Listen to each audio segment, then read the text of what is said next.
제 아내가 옥수수를 참 좋아합니다. 그래서 여름이 되면 옥수수를 즐겨 먹는 습관이 있는데요. 저는 옥수수를 별로 좋아하지 않습니다. 왜 옥수수를 별로 좋아하지 않냐면, 제가 어릴 때 우리 본가에서 이제 농사를 지으니까 여름 되면 옥수수와 고구마로 끼니를 때우셨습니다. 근데 제가 초등학교 고학년 그리고 중학교 때 한창 이 먹을 것이 갈급한 시절, 먹어도 배고픈 시절이었는데요. 진짜 그때는 뭐 4끼 5끼를 먹어도 배고픈 시절이었던 것 같습니다. 그런데 옥수수는 먹고 돌아왔으면 배고픈 음식이었습니다. 배가 차지 않고 먹어도 만족함이 없는 음식이어서 지금도 이 옥수수만 보면 그때 생각이 납니다. 이거 먹으면 배고프다. 그래서 옥수수를 먹으면 썩 기분이 좋지 않습니다.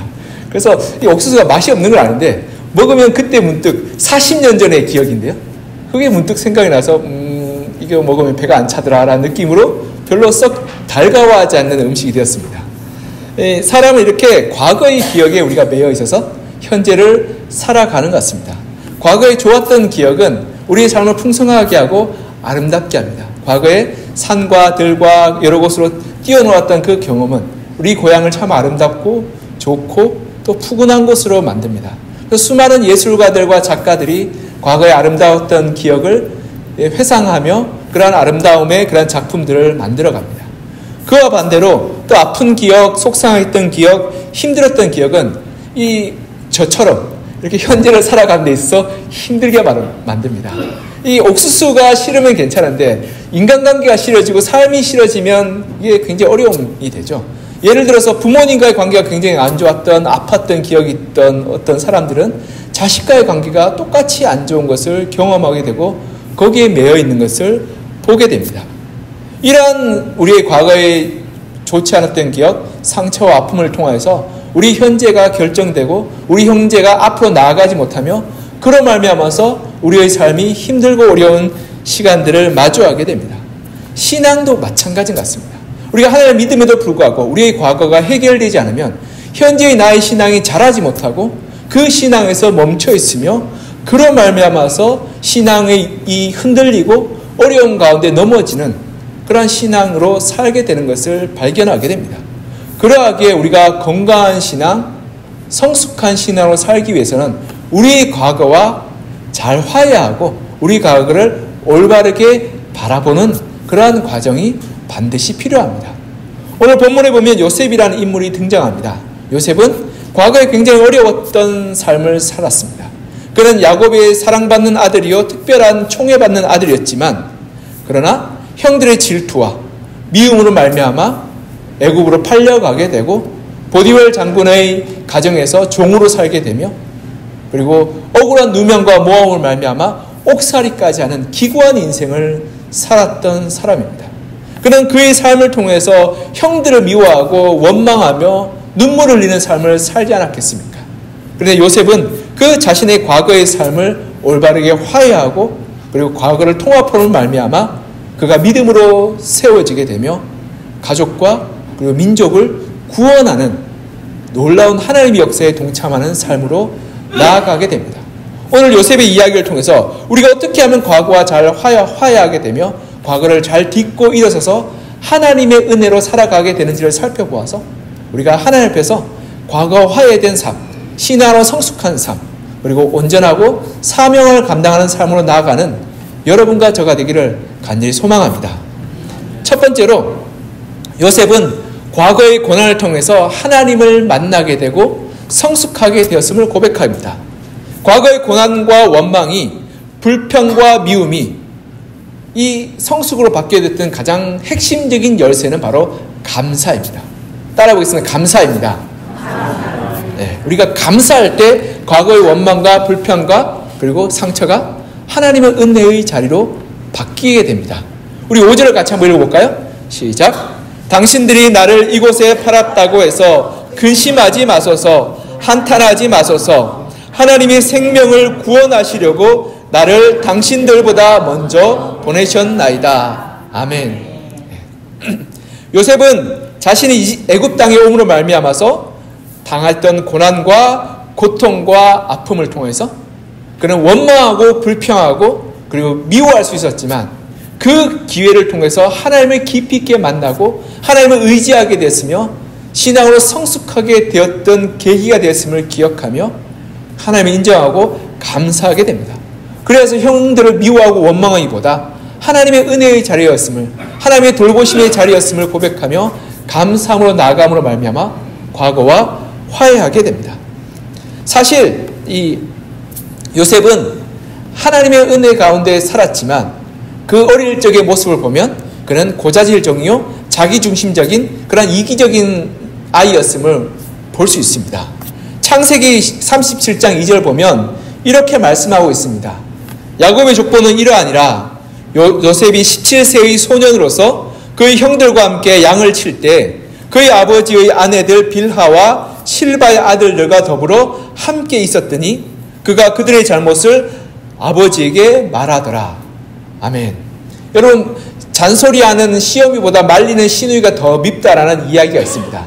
옆에서 고자질하고 옆에서 자꾸 이 부추기는 사람이 더 미운 법이죠. 형들의 입장에서는 야단치는 아버지보다 옆에서 고자질하고 옆에서 아버지를 부추기는 이 요셉이 미울 수밖에 없었습니다. 그러니 이 요셉을 향한 미움이 계속 켜졌던 거죠. 그리고 요셉이 얼마나 자기중심적이고 이기적이냐 하면 눈치 보지 않고 형들과 아버지의 그러한 이 마음을 살피지도 않고 자기 마음대로 이야기하는 아이였습니다.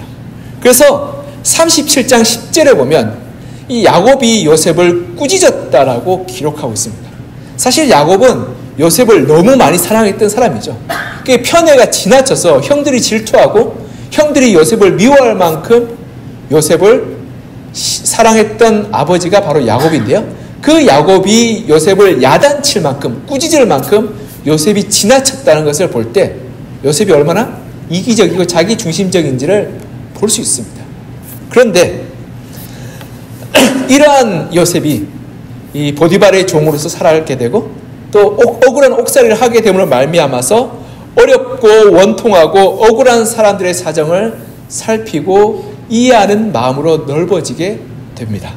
그리고 겸손하게 남을 배려하는 사람으로 되게 됩니다. 그리고 아버지의 사랑이 얼마나 귀하고 형들이 얼마나 자기를 그래도 참아주었는지를 깨닫게 됩니다. 그래서 그렇게 됨으로 말미암아서 요셉은 그 고난의 때를 통하여 자기를 연단하고 성숙시키며 온전케 하는 하나님을 만나게 되는 거죠. 그럴 때 하나님이 나를 이만큼 사랑하고 계시는구나. 하나님께서 나를 붙들고 계시는 걸 알게 되어서 그런 말미암아 요셉은 감사를 회복하게 됩니다. 그래서 요셉의 이야기를 읽어보면 보디발의 장군 밑에 있을 때 종살이를 할 때도 하나님께서 그를 형통하게 하셨다라고 하는 말을 찾아볼 수 있습니다. 옥살이를 하고 있을 때도 하나님께서 그를 형통하게 하셔서 간수가 요셉에게 모든 이 업무를 맡기셨다라는 것을 우리는 볼 수 있습니다. 즉 어디를 가든지 그 요셉의 환난과 고난과 어려움 가운데서도 요셉이 하나님의 은혜 가운데 거하였으며 하나님이 요셉을 사랑하셨음을 발견하게 되고 깨닫게 됩니다. 그러하게 요셉은 자신의 삶을 돌아보면 상처와 아픔과 어려움이 있었지만 그럼에도 불구하고 하나님이 나를 사랑하시고 나를 돌보시고 나와 함께 하셨음을 올바르게 고백할 수 있었던 겁니다.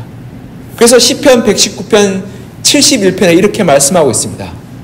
고난당한 것이 내게 유익이라. 이로 말미암아 내가 주의 율례들을 배우게 되었나이다. 아멘. 사랑하는 성도 여러분, 우리의 과거에 대한 고난과 어려움과 아픔이 꼭 우리에게 나쁜 것만은 아닙니다. 그 고난과 어려움과 슬픔을 통해서 우리가 더 하나님께 간절히 기도하게 되고 간절히 부르짖게 되며 하나님을 구하게 되지 않았습니까? 그리고 그 안타깝고 애통한 마음으로 하나님 앞에 열심으로 나가게 되지 않았겠습니까? 그래서 우리가 하나님을 깊이 있게 만나게 될 수 있었습니다. 오늘 권사님께 신방을 갔습니다. 그 권사님이 그렇게 얘기합니다. 남편과 결혼해서 살았는데 남편이 너무 힘들게 하고 아프게 하고 속상하게 해서 견딜 수 없었다라고 말합니다. 그래서 자기가 잃어버렸던 신앙으로 다시 나오게 됐다고. 그래서 너무 마음이 힘들고 어려워서 교회에 나와서 눈물로 기도하게 되었다라고 그분은 고백하게 되었습니다. 그동안 하나님을 떠나 있고 신앙을 잃어버리고 있었는데 그 고난 때문에 하나님께 나와 신앙생활을 하게 되었다라고 간증하고 고백하는 것을 제가 듣게 되었습니다. 사랑하는 성도 여러분, 고난의 때를 통해서 하나님은 우리에게 말씀하십니다.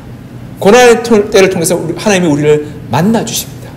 고난의 때를 통해서 하나님께서 우리 가운데 은혜를 베풀어 주시면 우리가 깨닫게 되고 경험하게 됩니다. 만약 요셉이 그 자기 아버지의 집에 있었다면 그 자리에서 편애와 사랑을 말미암아 이기적이고 건방지고 교만한 아이로 자라났을 겁니다. 그러나 하나님께서 그를 애굽으로 옮기심을 말미암아 그는 겸손하고 가난하고 그리고 어려워서 하나님 앞에 기도하게 되고 신앙으로 새로워질 수 있게 되었던 것입니다.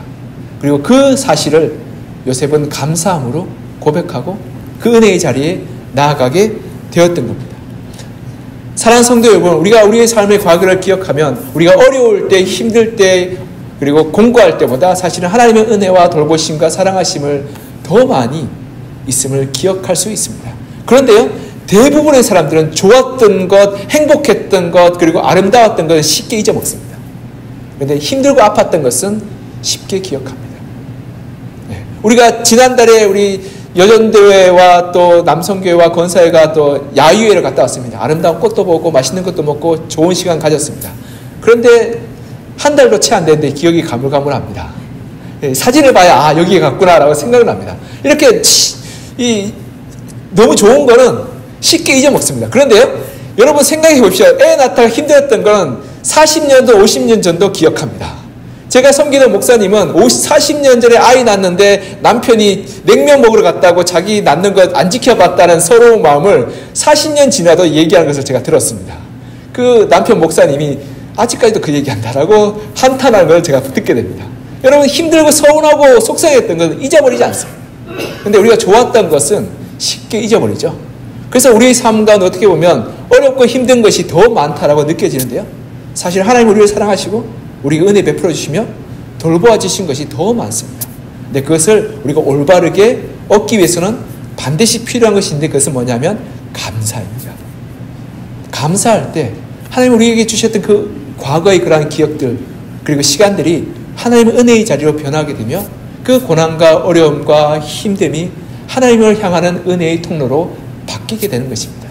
그래서 우리가 감사를 회복하게 될 때 하나님께서 우리에게 주신 그러한 복들을 누리게 되고 과거를 새롭게 볼 수 있는 그러한 힘이 우리 가운데 생기게 됩니다. 그래서 감사를 회복함으로 과거의 아픔을 넘어서서 하나님의 은혜와 사랑하심을 발견하여 우리가 과거로부터 화해케 되는 그러한 삶을 사시는 여러분과 저가 되기를 간절히 소망합니다. 네, 두 번째로 요셉은 과거의 고난과 형들의 잘못이 하나님의 섭리를 인정하며 겸손하게 하나님 앞에 나아갑니다. 따라해 보겠습니다. 겸손하게 하나님 앞에 나아갑니다. 네, 7절 8절 같이 한번 읽어보겠습니다. 시작. 하나님이 큰 구원으로 당신들의 생명을 보존하고 당신들의 후손을 세상에 두시려고 나를 당신들보다 먼저 보내셨나니 그런즉 나를 이리로 보낸 이는 당신들이 아니요 하나님이시라. 하나님이 나를 바로에게 아버지로 삼으시고 그 온 집의 주로 삼으시며 애굽 온 땅의 통치자로 삼으셨나이다. 아멘. 요셉은 수많은 고난을 겪습니다. 사실 성경에서는 짧게 이야기했지만 그 눈물을 짓는 밤, 원통한 날들, 그리고 속상한 날들이 얼마나 많았겠습니까? 그 낯설고 물서른 곳에 와서 말도 안 통하는 애굽에 와서 노예로 종살이로 사는 것이 얼마나 힘들었겠습니까? 집에서는 오냐오냐 귀히 여김받고 그리고 좋은 옷 입고 맛있는 음식 먹으며 인정받고 하인을 거느리던 이 요셉이 누군가의 종이 되어서 허드렛 일을 하고 야단 맞으며 힘든 일을 한다는 것 자체가 굉장히 마음이 힘들었을 겁니다. 엄마도 보고 싶고 아버지도 보고 싶고 그리고 가족들도 보고 싶은 그 마음이 얼마나 많았겠습니까? 날마다 눈물로 밤을 지새웠지 않겠습니까? 그래서 열심히 수고하고 일해서 그나마 좀 인정받으려고 하니까 좀 살만하다라고 생각하니 억울한 누명을 쓰고 다시 감옥에 갇히게 됩니다. 그때 감옥에 갇혔는데 뭐 형기가 없습니다. 무기수입니다. 보디발이 기억할 때 꺼내주는 건데 언제 나갈 줄 알 수 없는 그러한 답답한 내 인생이 여기서 끝인가라는 그 캄캄한 지하 감옥에 갇혀서 남은 인생을 살아가는 그러한 상황에 놓여 있는 것입니다. 그런데 하나님의 놀라운 계획으로 말미암아 하나님이 이 요셉을 애굽의 총리로 올려주십니다. 그리고 돌아보니까 하나님께서 가나안 땅에서 그를 이끌어내어서 애굽에서 총리로 만들어주셨음을 그는 비로소 깨닫게 됩니다. 그리고 그것이 하나님의 은혜와 섭리임을 알게 됩니다. 제 후배 중에 한 명이 90년대 군대를 가게 됐습니다. 군대를 가는데 논산훈련소에서 6주 훈련을 받고 발령을 받았는데 대구에 있는 부대로 가게 됐습니다. 근데 거기 가서 보니까 사단장 당번병으로 보직 발령을 받게 됩니다.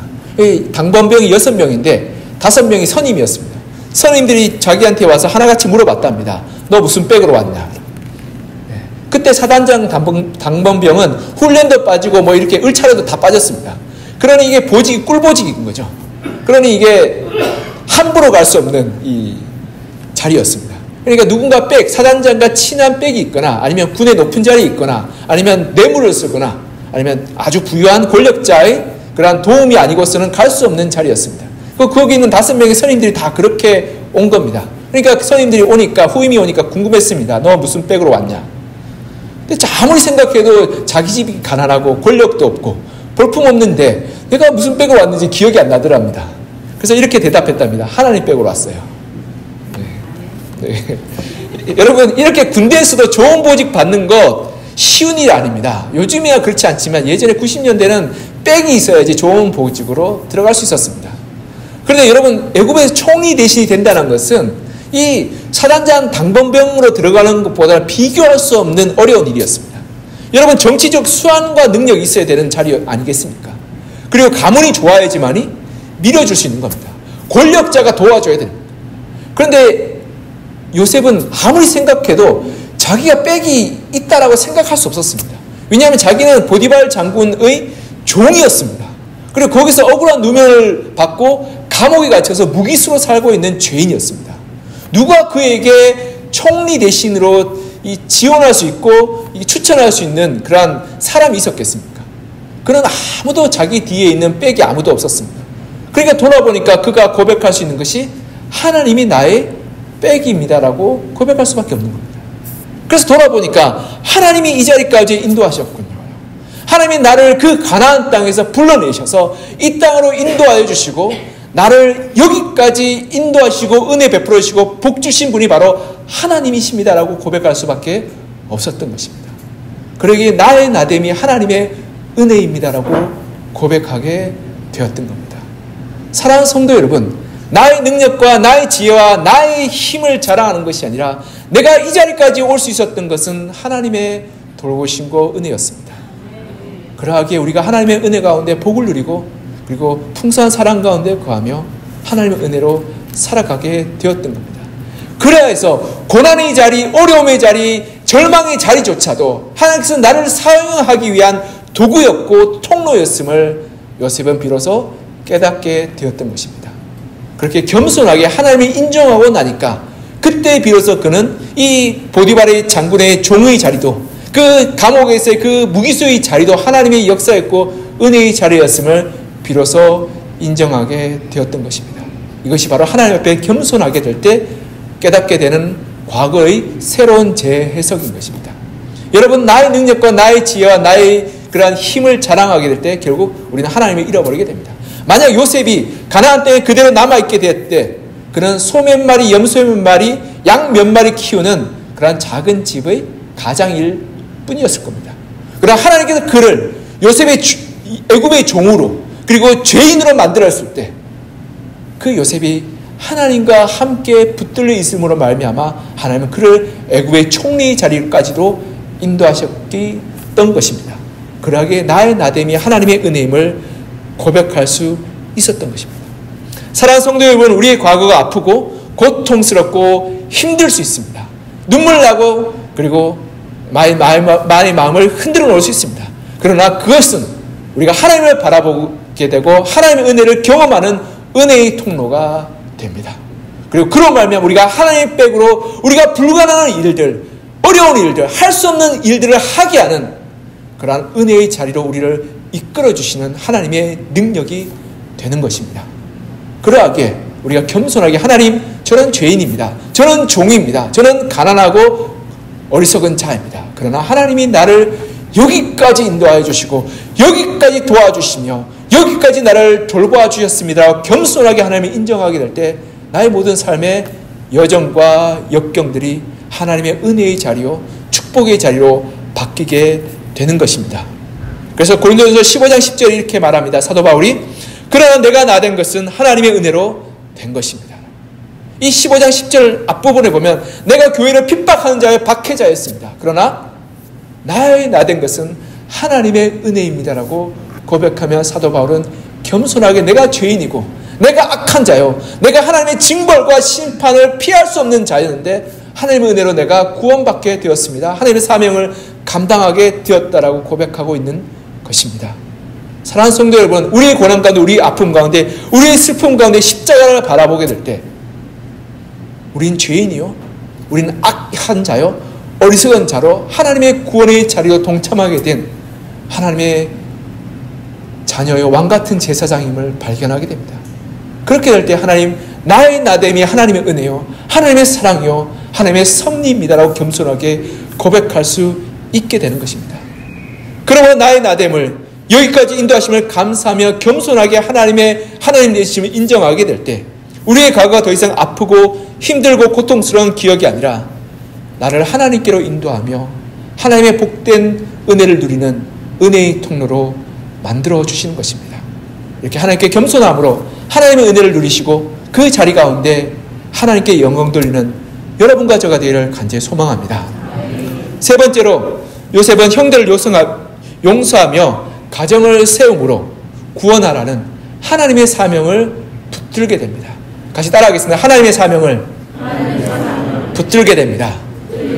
우리가 과거 화해하게 될 때 그 과거가 우리가 미래를 바라보는 하나님의 사명의 자리요 나의 삶을 달려가게 하는 원동력이 됩니다.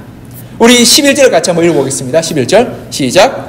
흉년이 아직 5해가 있으니 내가 거기서 아버지를 복령하리이다. 아버지와 아버지의 가족과 아버지께 속한 모든 사람에게 부족함이 없도록 하겠나이다 하더라 전하소서. 아멘. 이 요셉이 애굽 총리가 되고 자기의 형들을 만나게 됩니다. 그리고 만나게 돼서 깨닫게 된 것이 있습니다. 그것은 뭐냐면 아버지의 집이 지금 죽게 생겼다. 지금 흉년이 5년 더 남았습니다. 2년 동안 흉년을 말미암아 먹을 것이 싹 떨어졌습니다. 야곱의 집에 미랄털 남지 않았습니다. 다 굶어 죽게 생겼습니다. 여러분 2년이 이런데 남은 5년 동안 이 흉년이 지나면 가족이 다 산산조각 나고 다 무너지게 될 것입니다. 그래서 요셉이 형들을 만나면서 깨닫게 된 것이 하나님이 나를 이 가족을 살리기 위해서 이곳에 불러주셨구나를 알게 됩니다. 그리고 형들 향해서 사랑하는 마음으로 그리고 용서하는 마음으로 그리고 섬기는 마음으로 형들에게 나아가게 되었던 겁니다.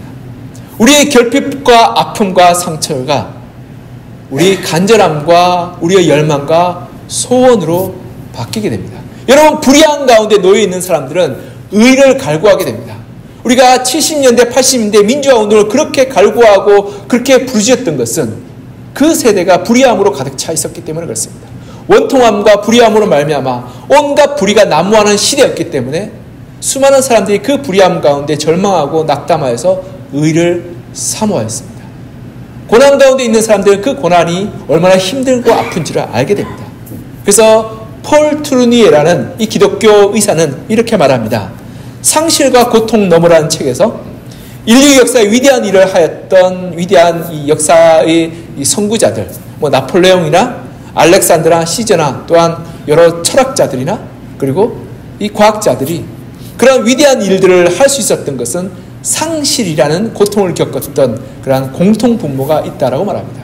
그 상실과 과거의 아픔을 말미암아서 그들은 그 힘든 시간을 이겨내므로 말미암아 그 인생의 그러한 앞길을 달려갈 수 있는 원동력이 되었다라고 말합니다.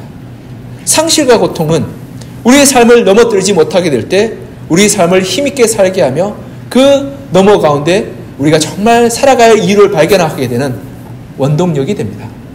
1993년에 개봉한 로렌즈 오일이라는 영화가 있습니다. 이 실화를 바탕으로 한 영화인데요.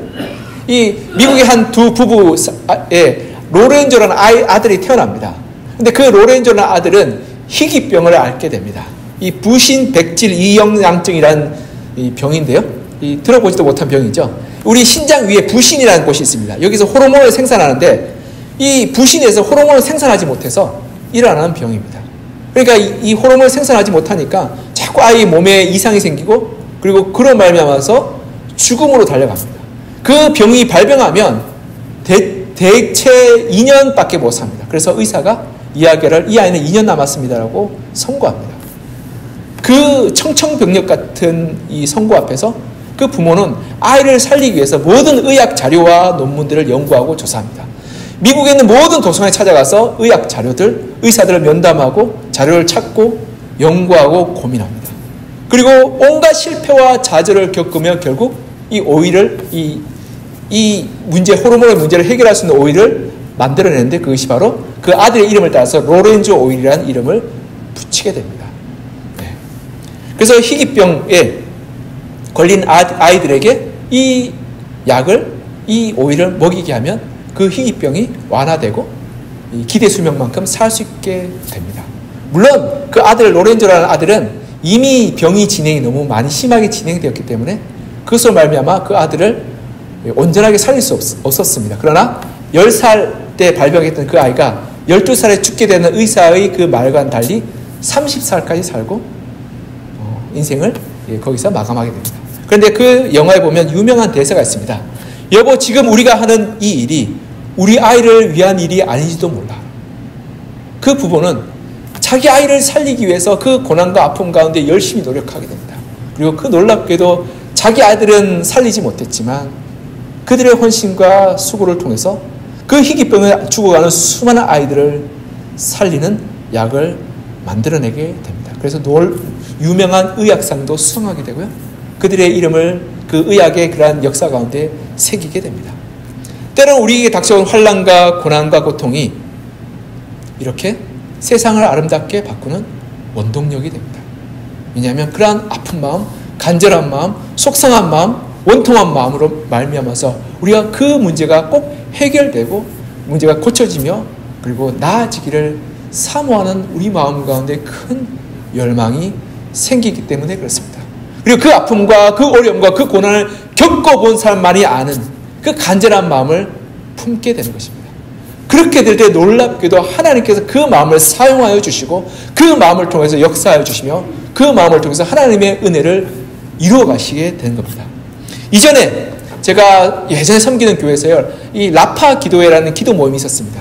그 기도 모임이 어떤 기도 모임이었냐면 암 환자들을 위한 기도였습니다. 근데 그 암 환자들을 위한 기도인데 그 기도회 모임에 모이는 사람들이 90% 이상이 다 암 환자였습니다. 짧게는 1, 2년 전에 발병한 사람이 있고요. 어떤 사람은 10년 전에 발병한 사람들이었습니다. 암 수술하고 또 투병 생활하며 항암 치료도 하고 그리고 그 암과 치열하게 싸웠던 사람들이 그 모임 가운데 이렇게 함께 기도하며 우리 교회에 있는 암 환자들을 위해서 기도하는 모임이었습니다. 그런데요, 놀랍게도 그 모임 가운데 놀라운 역사들이 일어나게 됩니다. 그 모임이 기도하고 있을 때 어떤 한 집사님이 암 선고를 받게 됩니다. 마음이 들 데 없어서 속상하고 눈물 나고 그리고 하나님이 어디 계신지 그렇게 질문하고 싶고 너무 힘들었는데 그 라파 기도회에 찾아갔습니다. 그러니 거기 있는 계신 분들이 너 참 힘들지라고 그냥 그 한마디로 안아줬는데 마음이 무너졌습니다. 이분들도 나와 같이 그런 어려운 시기, 힘든 시기, 고난의 시기, 고통의 시기를 겪었구나를 알게 됩니다. 그리고 그 말 한마디에 큰 위로받고 힘을 내며 다시금 기도할 수 있는 힘을 얻게 되었다라고 고백하는 것을 제가 들었습니다.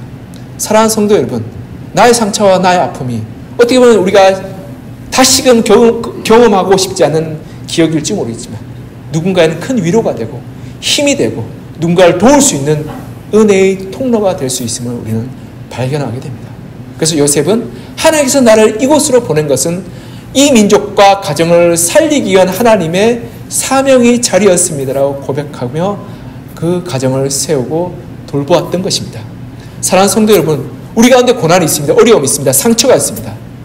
우리가 기억하고 싶지 않은 과거일지 모르지만 그 아픔과 상처와 고난이 또한 누군가에게는 하나님의 은혜의 자리요, 위로의 메시지요, 능력의 도움이 될 수 있는 것입니다. 그러기에 그것을 우리를 부르신 하나님의 말씀에 순종하여서 우리가 믿음으로 사명으로 살게 될 때 우리가 누군가를 돕고 섬기고 사랑하여서 그를 하나님께로 인도하시는 그러한 하나님의 사명자로 살게 하는 하나님의 부르심을 우리가 확인할 수 있게 될 것입니다. 이렇게 고난을 사명으로 바꾸어서 우리 주위에 있는 고난받고 있는 많은 이들을 섬기고 돕고 세워가는 믿음으로 살아가는 여러분과 저가 되기를 이제 간절히 소망합니다. 말씀을 맺겠습니다. 헨리 나우엔이라는 이 기독교의 그 상담 영성가는요 이렇게 말합니다. 후회는 쓰라린 추억이요, 죄책감은 절망적인 기억이고, 감사는 즐거움으로 가득 찬 과거입니다. 과거의 경험을 어떻게 나의 삶에 융화시키느냐에 따라 우리의 감정은 깊은 영향을 받습니다. 사실상 우리는 추억과 함께 현재의 세계를 알고 깨닫습니다. 우린 과거의 나의 삶의 모습을 통해서 현재를 우리가 살아가게 되고 현재가 우리를 만들어가게 되며 그런 말미암아서 우리가 하나님을 더 깊이 있게 경험하고 은혜와 복을 누리게 되는 것입니다. 과거의 아픈 기억과 상처와 고난은 나를 좌절시키고 위축게 하며 누구를 미워하고 내 삶을 불행하는 그러한 이유가 되기도 하지만, 그러나 하나님의 은혜와 하나님의 그 능력 가운데 갈 때 우리가 하나님 앞에서 감사하고 겸손히 하나님의 이 섭리를 인정하며 하나님의 그런 부르심을 내가 고백하며 그것을 붙들며 나아가게 될 때 그 과거의 사건을 통해서 나의 삶이 새로워지고 믿음으로 굳게 서며 건강해지고 누군가를 돕고 품고 섬기며 사랑하는 그러한 믿음의 성숙한 자리로 나아가게 하게 될 것입니다. 이렇게 이 시간 우리를 얽어매이는 이 과거의 그런 아픈 기억과 상처와 눈물들을 우리가 하나님 앞에 고백하고 그리고 올바르게 아뢰음을 말미암아 그것을 하나님의 은혜의 자리요 그리고 사명의 자리로 바꾸어 나가시는 여러분과 저가 되기를 이 시간 간절히 소망합니다. 우리가 이 시간 같이 좀 기도했으면 좋겠습니다. 우리의 과거의 아픈 기억들, 가족 간의 상처들, 누군가를 원망하는 그런 문제들, 우리가 힘들었던 그런 삶의 문제들을 주님 앞에 내려놓으면 하나님, 내가 그때 참 힘들었습니다. 그때 참 아팠습니다. 그때 참 속상했습니다. 그러나 하나님, 그럼에도 불구하고 하나님이 나를 사랑하여 주시고 나를 돌보아주시며 나를 붙들어 주신 그 하나님의 은혜 가운데 내가 나아갑니다. 하나님 그 자리에서 나를 붙들어 주시고 나를 지켜주시며 나를 사랑하여 주시고 나를 돌보아 주시는 그 하나님 감사합니다. 하나님, 내가 겸손하게 하나님의 돌보심과 인도하심을 이 시간 고백합니다. 하나님, 나와 같이 아픔을 겪은 사람, 나와 같이 속상함을 겪은 사람, 나와 같이 눈물을 흘린 사람을 내가 위로하고 안타까워하며 사랑할 수 있도록 주여 도와주시고 그 사명으로 우리가 앞으로 나아가게 도와주십시오라고 이 시간 하나님을 바라보며 우리가 과거를 기억하며 이 시간 같이 좀 기도했으면 좋겠습니다. 기도하겠습니다. 하나님 아버지, 하나님께서 우리 가운데 역사하시고 은혜 베풀어 주셔서 우리가 정말 하나님의 은혜를 살게 도와주시고 하나님의 능력을 살게 도와주시며 하나님의 말씀을 붙들고 살아가는 저희들 되게 하여 주시옵소서. 주님께서 우리 가운데 함께 하시고 은혜 베풀어 주셔서 주의 능력을 살게 도와주시고 주의 은혜를 사는 저희들을 도와주시옵소서. 주여 도와주시고 역사해 주시옵소서. 하나님의 잘 해결하시고 하나님의 잘 붙들게 하시고 과거를 말미암아 우리가 정말 하나님을 바라보며 믿음을 살게 도와주시고 과거에 해결해야 되는 그런 모든 아픔과 죄의 문제들 그리스도의 십자가 앞에서 잘 해결해 주시고 그러나 내가 하나님 앞에 더 겸손하게 나아지게 하시고 하나님 은혜 앞에 나아가게 되시고 하나님에게 열리는 그런 모든 문제들 하나님의 서신과 그런 우리를 사랑하여 주시고 우리를 경험하며 그 문제 앞에서 하나님의 십자가를 보여주고 씻어주시고 닦아주시고 고쳐주시고 경험하는 그런 귀한 문제가 되시도록 주시고 역사해 주시옵소서. 주님의 복을 주시고 소망을 주여 도와주시고 도와주시고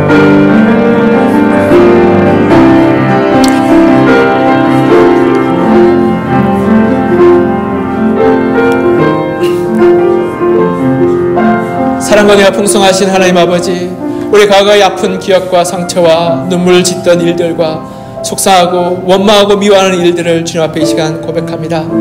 하나님, 그럼에도 불구하고 하나님은 나를 붙들어 주셨고 나를 사랑하여 주셨고 나와 함께하여 주셨으며 나를 돌보아 주셨던 하나님이심을 고백합니다.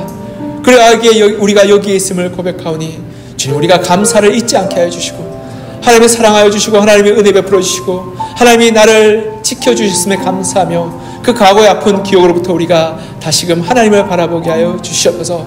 그리고 그 사건 앞에서 우리가 주의 십자가를 바라보게 하여 주셔서 나의 고난과 나의 아픔과 나의 눈물을 위해서 우리 주님께서 물과 피를 흘리시며 나를 사랑하여 주시고 나의 악함과 나의 죄를 주님께서 덮어주시며 나를 온전케 하신 하나님을 바라보며 우리가 그 주님 앞에 겸손하게 나아가게 도와주옵소서.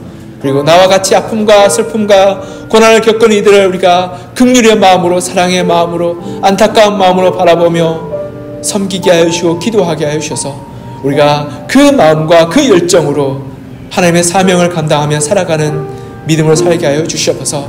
그래서 하나님, 우리의 과거가 우리를 넘어뜨리게 하고 우리를 좌절케 하는 걸림돌이 아니라 하나님의 사랑과 하나님의 은혜를 누리며 다른 이들을 사랑하고 섬길 수 있는 주춧돌이 되게 하여 주셔서 그로 말미암아 우리가 더 믿음으로 살게 하여 주시고 더 하나님의 은혜로 살게 하여 주시며 더 하나님의 능력으로 하나님 우리 가정을 살리고 우리 공동체를 변화시키며 이 나라 이 민족을 구원하는 믿음으로 살게 도와주옵소서. 오늘 통해서 하나님께서 역사하시고 은혜 베푸실 것을 간절히 소망하며 살아계신 예수 그리스도의 이름으로 기도합니다. 아멘.